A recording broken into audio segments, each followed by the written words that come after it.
Il se présente beaucoup comme ça, comme étant le protecteur en fait des veuves, des orphelins. Et en fait, ça a commencé à tellement toucher mon cœur, sa présence a commencé à tellement toucher mon cœur, ses paroles ont commencé à consoler mon cœur que à ce moment-là, c'était même plus, je pleurais plus de tristesse. Franchement, c'était juste de l'action de grâce, juste de l'adoration et juste, je me rendais compte à quel point j'étais pas seule, que Dieu était vraiment avec moi, que Dieu me protégeait et qu'il avait répondu de manière tellement euh, anodine en fait parce que je me serais pas connectée à ce live. Franchement, j'aurais continué de pleurer, j'aurais vécu ma vie puis c'est tout.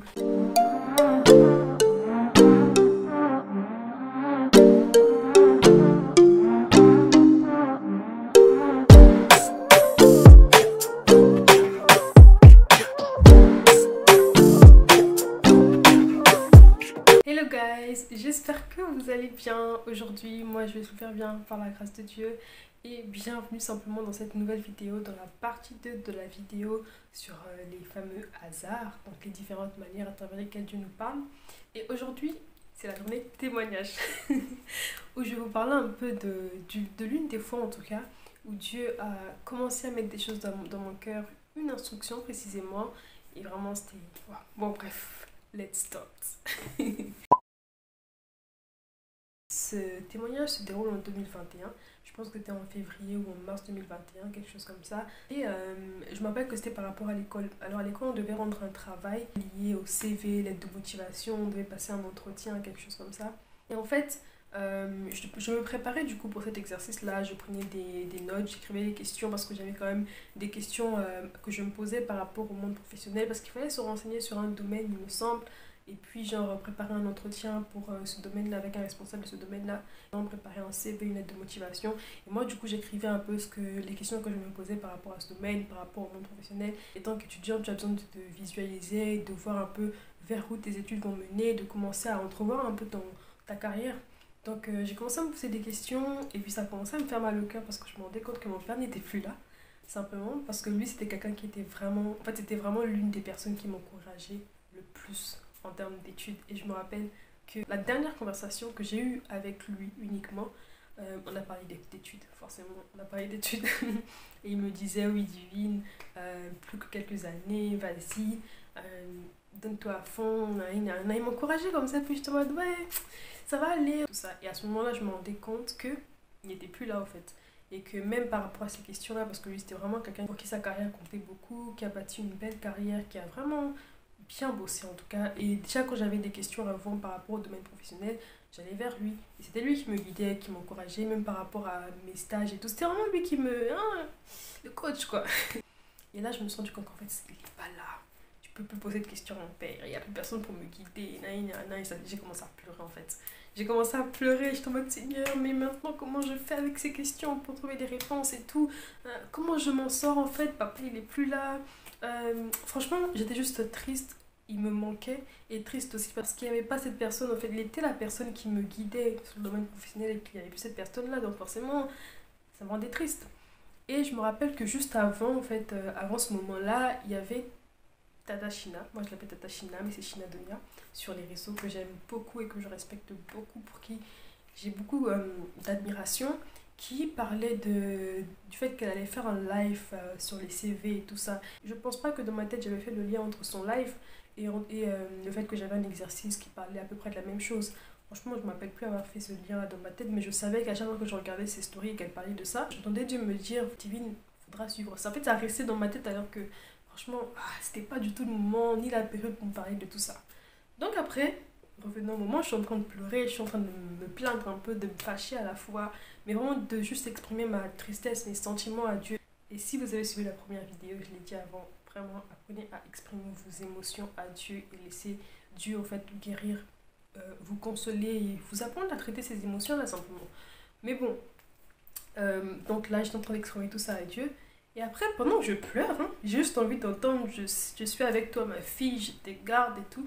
J'entends Dieu me dire, Divine, connecte-toi sur Instagram. Je te remets Seigneur, je suis pleine de morve, je pleure, pourquoi j'irai sur Instagram? Franchement, c'est la dernière chose qui me vient en tête, quoi. Mais en mode connecte-toi sur Instagram. Donc bon, je prends mon téléphone, je me connecte sur Instagram et c'est le live en fait de Tata Shina qui a commencé et elle est en train de parler. Et après, pendant qu'elle parle, j'avais ma liste de questions hein, sur le CV, toutes les informations qu'il me fallait récolter. Dans ma tête, je pense que j'aurais quand même cherché sur YouTube ou j'allais trouver une manière d'avoir des réponses pour pouvoir faire mon travail. Mais à ce moment-là, j'étais juste triste. En fait, j'étais juste triste. Et du coup, quand je me suis connectée, elle commençait juste le live, je pense. J'avais commencé le début du live où elle parlait du CV et tout. Elle a commencé à donner des tips et tout. Et en fait, j'ai commencé à noter tout ce qu'elle disait et tout. C'était vraiment comme un coaching en fait. C'était même un coaching, il me semble. J'ai commencé à noter tout ce qu'elle disait et tout. Habillez-vous, les tips pour la parole en fait, les tips pour comment construire son discours, les tips parfois. Elle a donné tellement, mais tellement de tips et tout. Et je te demande, ouais, moi j'aime bien apprendre, hein. Donc je notais, j'étais contente, en fait, limite j'avais oublié que je pleurais. J'ai commencé à noter et tout. Et après de là, c'est terminé tranquille, je me suis posée. Et juste à ce moment où je me suis posée, je me suis dit, en fait, c'est toutes les questions que je m'étais posées auxquelles elle vient de donner des réponses. Et à ce moment-là, j'ai commencé à pleurer, encore une fois. Mais je pleurais pas parce que j'étais triste. Je pleurais parce que je me rendais compte d'à quel point Dieu était avec moi et d'à quel point Dieu avait pourvu à mes questions, d'à quel point Dieu était bon simplement parce que les questions, rendez-vous quand vous posez des questions, vous pleurez parce que vous n'avez pas les réponses et que votre père est mort et que donc il y a plus votre coach en fait. Et vous suivez un live qui répond à toutes vos questions. Donc franchement, j'étais ébahie, j'étais touchée par comment est-ce que Dieu s'était manifesté à moi à ce moment-là. J'ai commencé à pleurer, j'ai commencé à louer Dieu, à le remercier.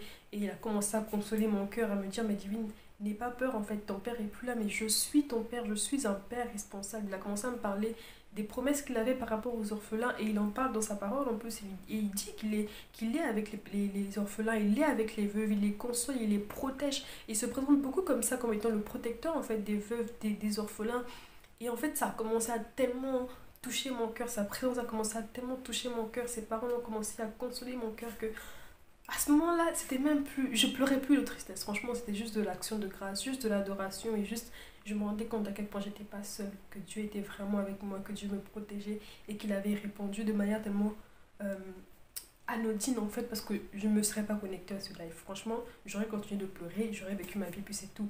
Mais c'est justement aussi pour revenir à la discussion qu'on a eue la dernière fois que Dieu il parle de tellement de manières. J'aurais pu ne pas répondre à son invitation quand il me disait ouvre Instagram et connecte-toi en fait sur Instagram ou même à chaque fois que je voyais la story de Tata Shina où elle parlait de ce live là, j'aurais pu juste zapper mais en fait dans mon cœur, je ressentais au fait qu'il fallait que je garde ça dans mon cœur et qu'il fallait que je puisse me connecter à ce live là. C'est pour ça que c'est important d'écouter Dieu, c'est important de répondre à son appel, c'est important de ne pas juste prendre ces moments, ces instants, ces paroles de manière banale, de manière dire que c'est juste un hasard, c'est pas juste un hasard, c'est un hasard avec un grand D.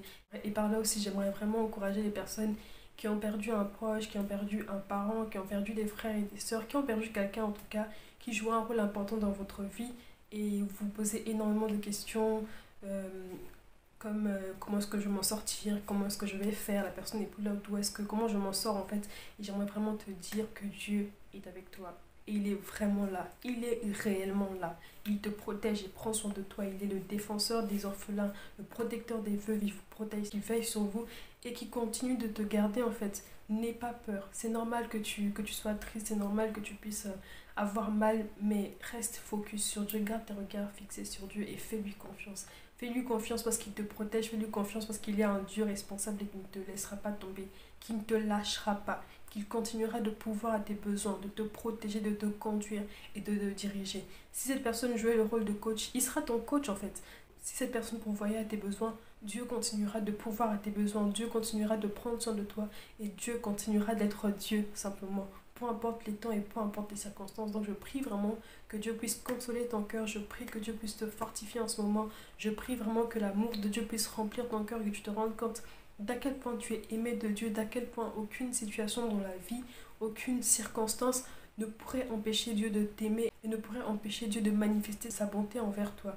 Donc vraiment, garde courage, reste fort, je comprends ta douleur et je prie vraiment que Dieu te console, je prie vraiment que ton cœur, que les blessures de ton cœur puissent être pensées par l'Esprit de Dieu, qui puisse guérir tes plaies et que vraiment tu retrouves ton sourire, tu retrouves ta joie et que toi aussi, un de ces jours, tu puisses témoigner d'à quel point Dieu était bon pour toi, d'à quel point Dieu s'est manifesté à toi. Et encore une fois, je vous encourage vraiment à ne pas prendre à la légère ce que vous entendez, ce que vous voyez, ce que vous regardez, les choses qui restent dans votre cœur, des choses qui résonnent dans votre cœur. Des fois, c'est vraiment Dieu qui vous parle. Des fois, oui, ça peut être juste la vie, comme je l'ai dit, qui poursuit son cours et il ne faut pas se poser beaucoup de questions. Mais à chaque fois que Dieu aura besoin de te parler de cette manière-là, il fera résonner quelque chose dans ton cœur. Donc, garde ton cœur, cultive ton cœur, protège ton cœur et cultive ta relation avec Dieu. Vraiment, vraiment, réponds à son appel lorsqu'il te parle. Continue la conversation. N'oublie pas, il t'envoie des hey, j'aimerais qu'on parle de ceci. Dis-lui, Seigneur, qu'est-ce que ça veut dire? Pourquoi est-ce que je vois ça? Prie pour ça régulièrement. Dis, Seigneur, j'ai vu ça, pourquoi? Seigneur, j'ai entendu ça, pourquoi? Seigneur, Seigneur, invite Dieu à la discussion. Continue la discussion et il te parlera, il t'éclairera. Et c'est comme ça que tu commences à bâtir une relation forte et solide avec lui. C'est comme ça que tu vas tomber amoureuse de Dieu petit à petit. Franchement, et je vous souhaite vraiment de rencontrer Dieu pour les personnes qui ne l'ont pas encore rencontré. Je vous souhaite de le connaître, je vous souhaite de vivre votre vie avec lui. Parce que franchement, il n'y a rien. Mais alors rien. Rien de mieux que ça. Merci vraiment d'avoir suivi la vidéo. À la semaine prochaine et prenez soin de vous. Bisous.